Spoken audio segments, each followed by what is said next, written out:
या 17, 22 या 27 मूल स्रोत लिखा गया है। जो भी हमारे जीवन में जो भी चीजें होती है वो हमारे पहले मन से शुरू होती है। अगर हम कहीं जा रहे हैं तो पहले हम मन में डिसाइड करते हैं, अरे मैं जाऊँ कि नहीं, मुझे यहाँ जाना है, मुझे ये काम करना है। पहले हम क्या करते हैं, मन में सोचते हैं, उसके बाद हम वो करते हैं।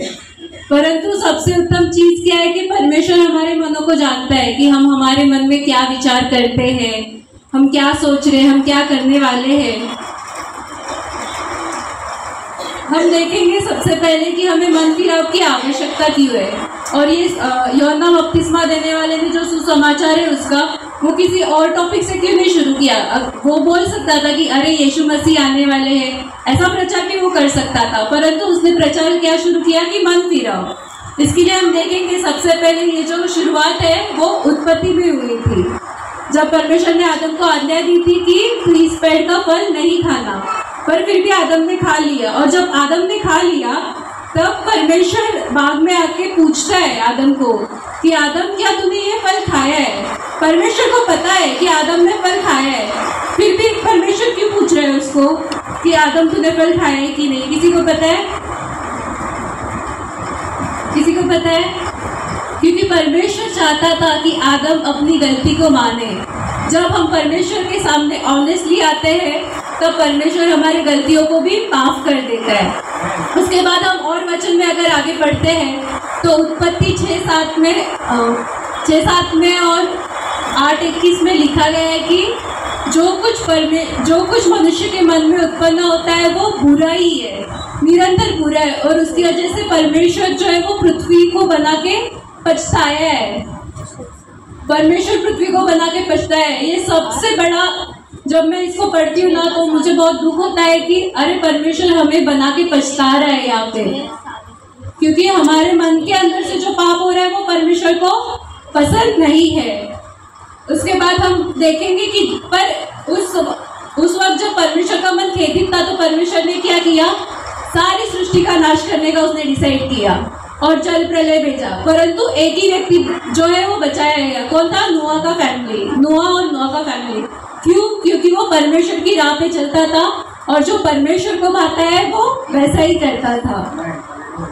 अगर हम आगे और वचनों में देखेंगे, हम वचन निकालेंगे जोएल 2 का 12 से 14, योएल का 2 अध्याय 12 से 14। उसके बाद भी परमेश्वर ने बहुत लोगों को मौके दिए कि तुम जो है परमेश्वर के मार्ग पे चलो, परंतु जब इजरायली लोगों को चुना गया तब इजरायली लोग क्या करते थे? पाप करते थे। उसके बाद बलिदान लेके आते थे, उपवास करते थे, टाट उठते थे। परंतु हम इस वचन में देखेंगे कि परमेश्वर क्या कहता है। योएल अध्याय 2 12 से 14 वचन। तो भी यहोवा की यह वाणी है, अभी भी सुनो, उपवास के साथ रोते पीटते अपने पूरे मन से फिर कर मेरे पास आओ।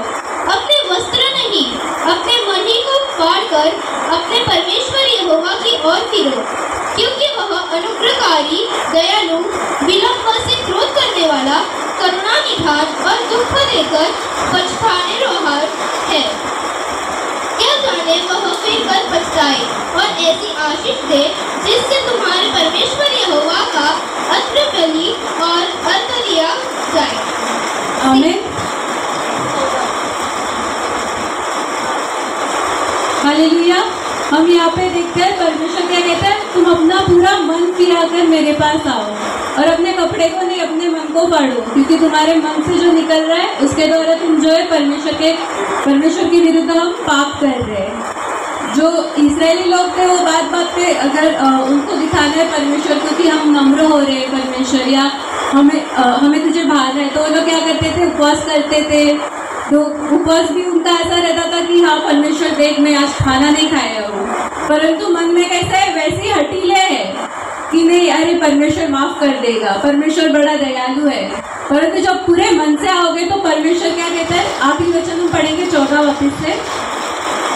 क्या जाने वह फिर कर पछताए और ऐसी आशीष दे जिससे तुम्हारे परमेश्वर यहोवा का अत्र बलि और अर्घ दिया जाए।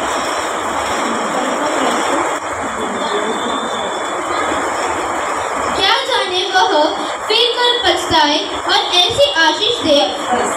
फिर कर ऐसी आशीष दे। जब आदम ने पाप किया था तो परमेश्वर ने क्या दिया था? श्राप दिया था।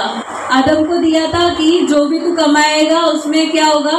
तुझे कुछ चैन नहीं मिलेगा। हवा को भी दिया था और सांप को भी दिया था।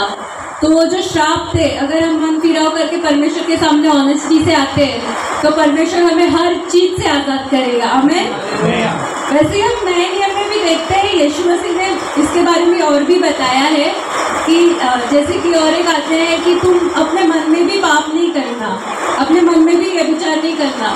प्रभु को पता चल गया ये लोग अभी शरीर से नहीं अपने मन में ही व्यभिचार कर रहे हैं, इसलिए परमेश्वर ने क्या कहा कि अब तुम मन में भी नहीं व्यभिचार करना। और एक नए नियम में कहा गया है कि जो कुछ तुम्हारे अंदर जाता है वो तुम्हें अशुद्ध नहीं करता, जो तुम्हारे अंदर से आता है वो तुम्हें अशुद्ध करता है। अगर कोई सोच रहा है कि अरे मैंने ये चीज़ को छू लिया है, मैंने नींबू मिर्ची को छू लिया, अब मैं अशुद्ध हो गया हूँ, नहीं। जो तुम्हारे अंदर से कड़वाहट आती है किसी और के प्रति, वही तुम्हें अशुद्ध करती है। और हम देखेंगे मलाकी 2:2,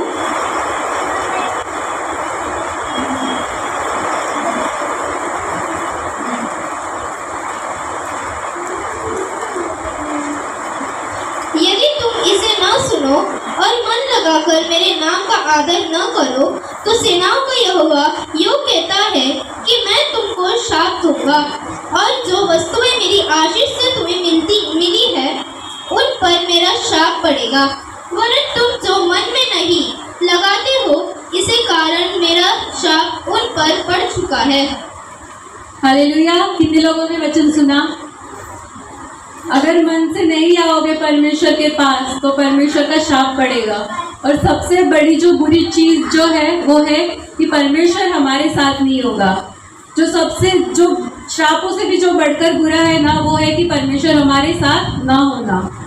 अगर और हम देखेंगे और भी कुछ वचन है जिसमें ये लिखा हुआ है कि अगर आप फिलिपियो 3:18-19, मत्ती का और 18 और 6 पढ़ेंगे तो इसमें और भी ऐसी चीज़ें बताई गई। अगर तुम मन लगाकर परमेश्वर की सेवा नहीं करते, उपासना नहीं करते, तो फिर आपके ऊपर क्या क्या दंड आ सकते हैं इसके बारे में लिखा गया है।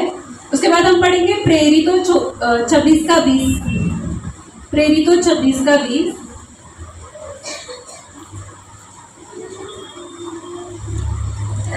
परंतु पहले दमिश्क के, फिर यरूशलेम के और तब यहूदियों के सारे देश के रहने वालों को और अन्य जातियों को समझाता रहा कि मन फिराओ और परमेश्वर की ओर फिर कर मन फिराओ कि योग्य के काम करो।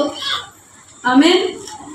ये वचन सुन के अभी तक हमने अगर ये सुना है कि हमें मन फिराना है तो बहुत लोगों ने भी मन फिरा लिया होगा कि अरे ऐसे नहीं करेंगे। पर क्या करना है? सिर्फ मन नहीं फिराना है, मन फिराओ के योग्य फल लाना है। यह वचन से आपको लूका 3:8 में भी मिलेगा और प्रेरितों 26:20 में जैसे हमने पढ़ा कि सिर्फ मन नहीं फिराना, मन फिराओ के योग्य फल भी लाना है। हम निकालेंगे इफिसियों 4:17-24, इफिसियों 4:17-24 वचन। इसमें काफी अच्छे से पौलुस ने लिखा है कि अगर हम मन नहीं लगाते तो परमेश्वर हमारे साथ क्या करता है। और आज हम सब भी जांचेंगे, अगर हम इन चीज़ों में पड़े हैं तो आज पश्चाताप से परमेश्वर के सामने आइए। भले आपने स्टार्टिंग में मन फिराया रहेगा, बट कभी कभी हो जाता है कि वापस से हमारा परमेश्वर से मन फिर जाता है। जैसे इजरायली लोग पहले